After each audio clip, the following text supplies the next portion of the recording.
What is up, YouTube? Thank you so much for tuning in again for another video. It is the end of October, transitioning into November, which means it's time for another update video.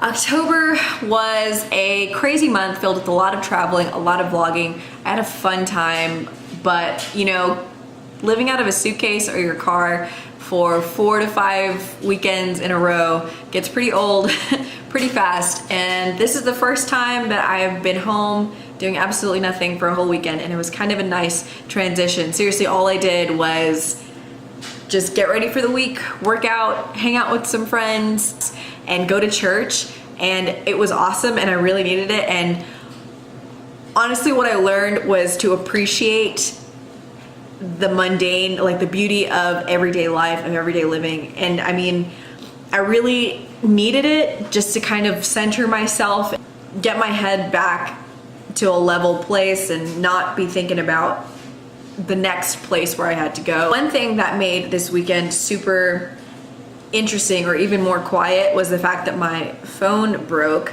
As you can see, the screen is pretty much ruined. But okay, so for those of you guys that know me, you guys know that I busted my screen several months ago at the beginning of this year, maybe, or maybe not that long ago, but maybe like 5 months ago, something like that.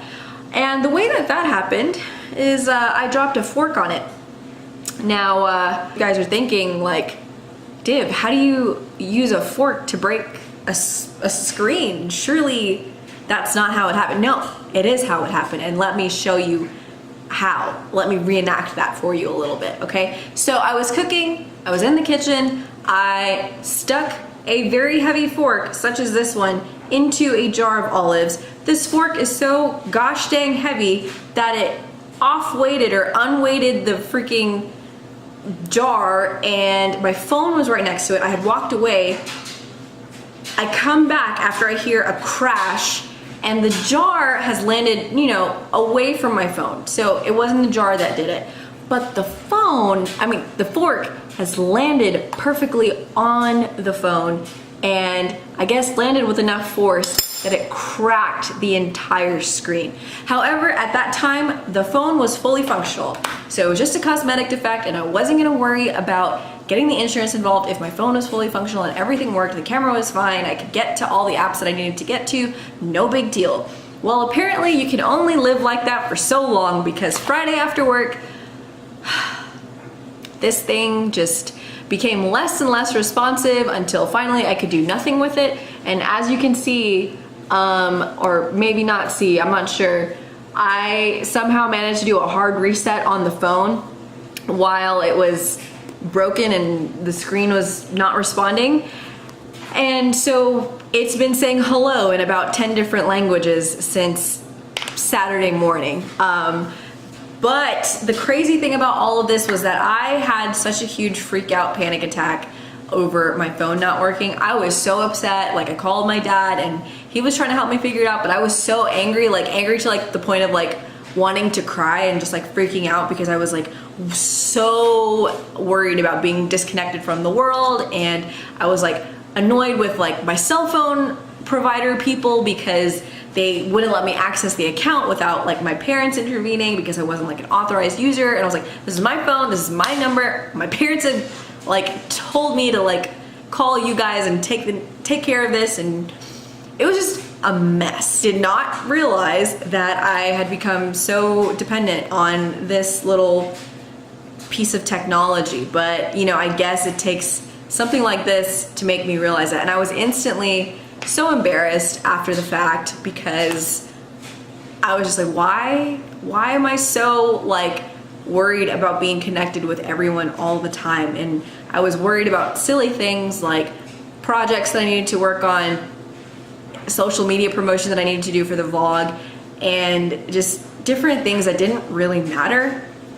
And I got everything taken care of, contacted the insurance. They're gonna send me a new phone. If it doesn't get here by tomorrow, it's no big deal, it's fine. If it gets here the day after, great, whatever. The rest of the weekend was definitely a lot more peaceful, I guess, with the fact that I couldn't be on social media and I couldn't respond to any, I didn't even know if I was getting texts or phone calls or just missing responses to me asking people to collaborate for videos and things like that, but I couldn't worry about it because it was totally out of my hands. There was no point in stressing about it. But the weekend was still great, and I still really was able to do everything that I needed to do. Thanks to Google Hangouts and Facebook Messenger. I was able to call my parents, contact my friends that I needed to contact in town, hung out with some good girlfriends, went to church, took care of everything around the apartment.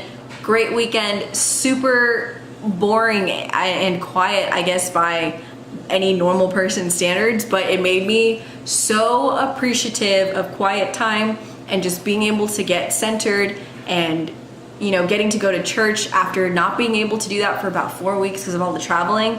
And anyone that knows me really well understands that like the center of my whole life is my faith, and that's what keeps me grounded and focused and moving forward, and that is my sense of peace and security and all of that. So I definitely got what I needed this weekend, and that was some peace and quiet, whether I wanted it or not.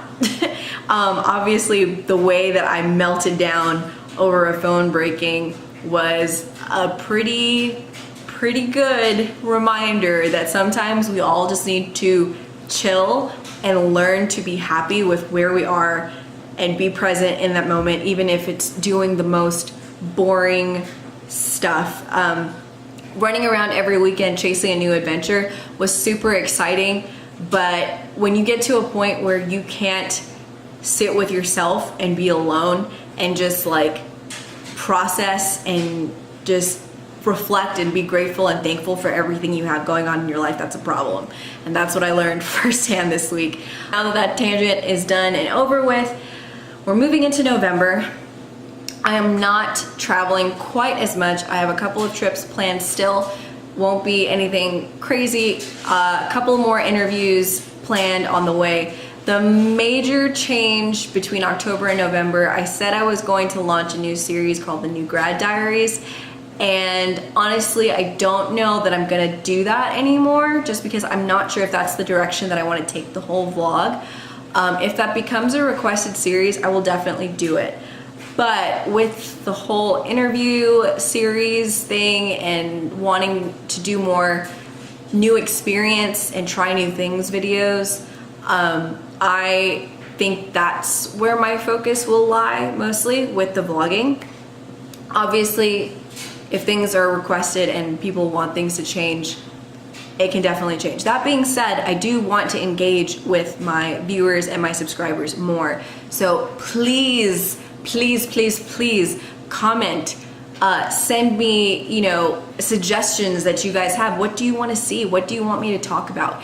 I definitely read all the things that you guys write, and I, definitely listen to you guys when you see me in person and give me suggestions and tips that are helpful and constructive and awesome. And, it helps me reshape my vision for the vlog. Obviously, in the very first video that I made, I said that my mission or my goal for vlogging was to inspire and encourage my viewers to get out there and follow your dreams, step out of your comfort zone, do the things that you've been putting off on the back burner for a long time.